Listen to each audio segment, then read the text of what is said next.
Hello বন্ধুরা, কেমন আছেন সবাই? আশা করি খুব ভালো আছেন। আমি আমার নিউ ইয়র্ক ব্লগের আরেকটা ছোট্ট ভিডিও নিয়ে চলে এসেছি।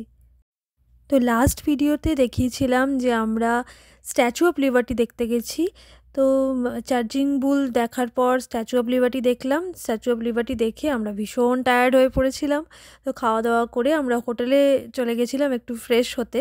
ফ্রেশ হয়ে তারপর আমরা একটু ড্রেস ফ্রেস চেঞ্জ করে আবার আমরা বেরিয়ে গেছি বিকেল বিকেল।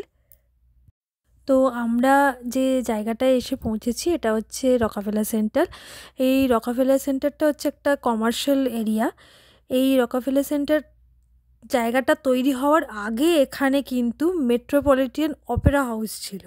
তো এই জায়গাটাকে তারপর রিপ্লেস করে রকাফেলার সেন্টারের এটা প্ল্যানিংটা করা হয়, যেটা করেন জন রকাফেলার নামে একজন ব্যক্তি, যিনি যার মানে চিন্তাধারা ছিল যে এই জায়গাটাকে উনি একটা কমপ্লেক্স তৈরি করবেন যেখানে সমস্ত কিছু থাকবে, এবং উনি পরবর্তীকালে সেটাই করেন। আমরা এই যে লাইনটা দেখছেন, একটা বিশাল বড় লাইন পড়েছে, এটা হচ্ছে এই রকাফেলার সেন্টারের যে মেন একটা বিল্ডিং আছে, যেটা হচ্ছে টপ অফ দ্য রক বলা হয়, যেটার একদম টপে অবজারভেটরি আছে, যেটা ওখানে আমরা উঠবো। তো আমাদের টিকিট কাটা ছিল, তো আমরা লাইনে দাঁড়িয়ে পড়েছি। এখন আমরা ঢুকছি। এটা ওই যে আমরা ওপরে উঠছি, এটা বিশাল বড় মাঝখান দিয়ে ঝাড় গেছিলো, ভীষণ সুন্দর লাগছিল দেখতে। তো সবার সাথে সাথে আমরাও লাইন দিয়ে ঢুকছি। সুযোগ পেয়ে একটা দুটো ফটোও তুলে নিয়েছি। তো আমরা একদম ওপরে যাওয়ার আগে একটা জায়গায় আমাদের এসে দাঁড় করানো হয়েছে, যেখানে রকাফেলার সেন্টার কীভাবে তৈরি হলো, কে তৈরি করলো, কীরকম কী প্ল্যানিং হলো, আফটার কি তৈরি হলো, এই পুরোটাই এইখানে মুভির মাধ্যমে দেখানো হয়েছে। তো জন রকাফেলার বলে একজন ছিলেন, যার চিন্তাধারায় ছিল যে এখানে উনি এই সেন্টারটা উনি তৈরি করবেন। এখন যে সেন্টারটা উনি তৈরি করেছেন এটা 19টা বিল্ডিং নিয়ে তৈরি হয়েছে। তো এখানে কিন্তু অনেক বিল্ডিং, ইন্টারন্যাশনাল বিল্ডিং আদলেও তৈরি হয়েছে অনেক বিল্ডিং। তো যে যেটাতে ওঠে, যে যেভাবে শহরটাকে দেখতে চায় সে সেইভাবে ওঠে। আর প্রত্যেকটাতেই উঠলেই যে পুরো শহরটা দেখা যাবে তা নয়। তো যাই হোক, এই যে যখন এই যে এখানে যে রকাফেলার সেন্টার যে পুরো বিল্ডিং সমেত যে জায়গাটা, এটা পুরো একটা ছোট করে মডেল এখানে তৈরি করা আছে। তো এই কমপ্লেক্সটা, এই যে 19টা বিল্ডিং নিয়ে যে কমপ্লেক্সটা তৈরি হয়েছে, এখানে কিন্তু অনেক কিছু আছে, মানে অনেক কিছু উনি তৈরি করেছেন আর কি, যেটা উনি চিন্তাধারার মধ্যে দিয়ে করতে চেয়েছিলেন। যেমন এনবিসি নিউজ চ্যানেল আছে, এখানে রেডিও সিটি মিউজিক হল আছে, শপিং প্লাজা আছে, অনেক কিছু এই সেন্টারটার মধ্যে আছে। এই কমপ্লেক্সের মধ্যে অনেক সুন্দর সুন্দর স্ট্যাচুও করা আছে শুনেছি। একটা খুব সুন্দর চার্চ আছে, সেন্ট প্যাট্রিকস ক্যাথিড্রাল নামে।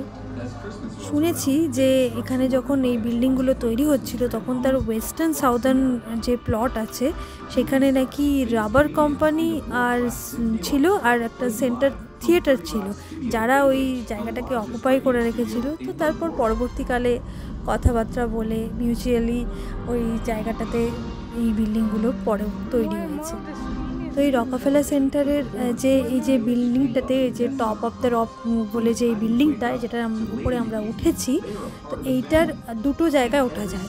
একটা জায়গা অবধি উঠলে আমরা সেখানে একটা রেস্টুরেন্ট আছে, তো সেই রেস্টুরেন্টটাকে ঘিরে ব্যালকনি মতো করা আছে, যেটা পুরো কাঁচ দিয়ে ঘেরা, সেই জায়গাটা অবধি ওঠা যায়।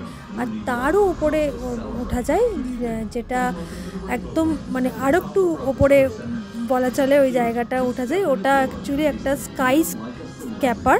সেটা মজার ব্যাপার কি জানেন, এই স্কাই স্ক্যাপারটা অ্যাকচুয়ালি তৈরি যখন ওয়ার্কাররা কাজ করছিল, যখন এটা কনস্ট্রাকশন ছিল, ওটা রেস্টিংয়ের জন্য ওখানে ওয়ার্কাররা ওই স্কাই স্ক্যাপারটার উপর রেস্ট করতো, তখন তৈরি হয়েছিল। কিন্তু ওটা এখন ওটার অন্যরকম রূপ হয়ে গেছে। ওটাতে মানে লাইন দিয়ে ওরা সুন্দর করে মানে প্রপার চেয়ার বসিয়েছে, বেল্ট প্রোটেকশন নিয়ে সব কিছু বসিয়েছে, এবং ওইটাতে উঠতে গেলে আরও অনেক বেশি টাকা লাগে। তো ওটাতে আমরা উঠিনি, তার আগে অবধি আমরা উঠেছিলাম। যে আমাদের শোটা দেখা হয়ে গেছে। শোটা দেখার পর আমরা ওই রেস্টুরেন্টটার ওখানটায় চলে এসেছি, যেখানটা পুরো কাঁচ দিয়ে ঘেরা।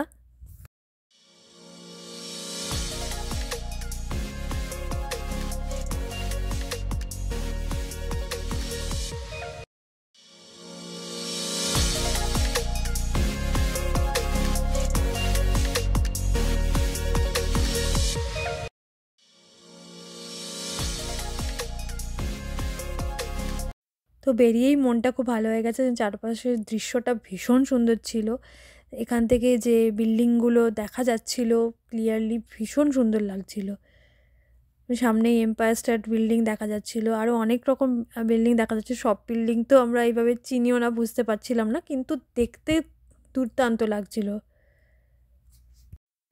তো আমরা বেশ কিছুক্ষণ এখানে থাকার পর ঠিক এর ওপরে আরেকটা ফ্লোর আছে, যেখানে ওই উইদাউট কাঁচ আছে, মানে পুরোপুরি ওপেন আছে। তো আমরা সেইখানেই অনেকক্ষণ স্পেন্ড করেছিলাম।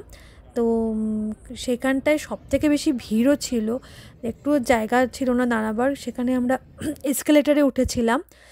তো সেখানে এই যে এখানে আমরা চলে এসেছি, কিন্তু এই জায়গাটা এতটাই ভিড় ছিল, আসলে সবাই এখানে এই পুরো ধারটাতে ক্যামেরা সেট আপ করে লাগিয়ে অপেক্ষা করছিল যে এই আমরা ঠিক যে টাইমে গেছিলাম তখন সন্ধে হব ছিল। তো সবাই ক্যামেরা ফিট করেছিল যে এই যে বিকেল থেকে যে সন্ধে হচ্ছে এই সময় যে গোটা নিউ ইয়র্ক সিটিতে যে লাইটটা জ্বলবে, এই যে ট্রান্সফারটা হচ্ছে, এইটা ক্যামেরাবন্দি করবে বলে সবাই বিশাল ভিড় করেছিল এখানে। এবং সবাই ক্যামেরা সেট করে দাঁড়িয়েছিল, একটা চুলও কেউ নড়ছিল না। তো যাই হোক, আমি বিশেষ করে অগত্যা ওই সবাইকে ঠেলে ঠুলে প্রচুর বলা যায় আর কি সবার কাছে আর কি রাগারাগি করেই একটু ভেতরে ঢুকে আর কি ফটো তুলেছিলাম। কারণ এইরকম সুযোগ কার কতবার বাবা বলুন, এত কষ্ট করে এসেছি, একটু তো ফটো আমিও তুলবো। তো কেউ যখন সরতে রাজি না, এইভাবে ঠেলে ঠেলে নিতে হবে। তো তাই এই যে ক্যামেরাবন্দি করতে পেরেছি কিছুটা, এই যে দৃশ্যটা অসাধারণ ছিল। এই যে লাইটগুলো জ্বলে গেল ধীরে ধীরে, এই যে দূরে এম্পায়ার স্টেট বিল্ডিংটা দেখা যাচ্ছে, চারপাশের দৃশ্যটা তখন অন্যরকম সুন্দর হয়ে গেল আর কি। মানে লাইট যখন জ্বলছিল না তখন একরকম সুন্দর ছিল, লাইট জ্বলার পর নিউ ইয়র্ক সিটি একদম অন্যরকম সুন্দর। টপ অফ দ্য রকে উঠে ভীষণ ভালো একটা এক্সপিরিয়েন্স করলাম, যে ওপর থেকে নিউ ইয়র্ক শহরটা, গোটা শহরটাকে কেমন লাগে দেখতে, সূর্যাস্তের আগে সূর্যাস্তের পরে দুটোতেই অপূর্ব সুন্দর লাগে দেখতে। তো প্রচুর মন খুলে দেখে নিয়েছি, চোখে একদম স্মৃতিতে একদম বসিয়ে নিয়েছি, ক্যামেরাবন্দি করে নিয়েছি। এখন আমরা নিচে নেমে যাচ্ছি। তো আমার এই ভিডিওটা কেমন লাগলো সেটা অবশ্যই জানাবেন, আর নিউ ইয়র্কের বাকি ব্লগগুলো দেখতে তো আমার এই ভিডিওটা কেমন লাগলো সেটা কমেন্ট করে অবশ্যই জানাবেন। আর নিউ ইয়র্কের আর কোথায় কোথায় গেলাম সেটা দেখতে হলে নেক্সট ব্লগটায় অবশ্যই সঙ্গে থাকবেন।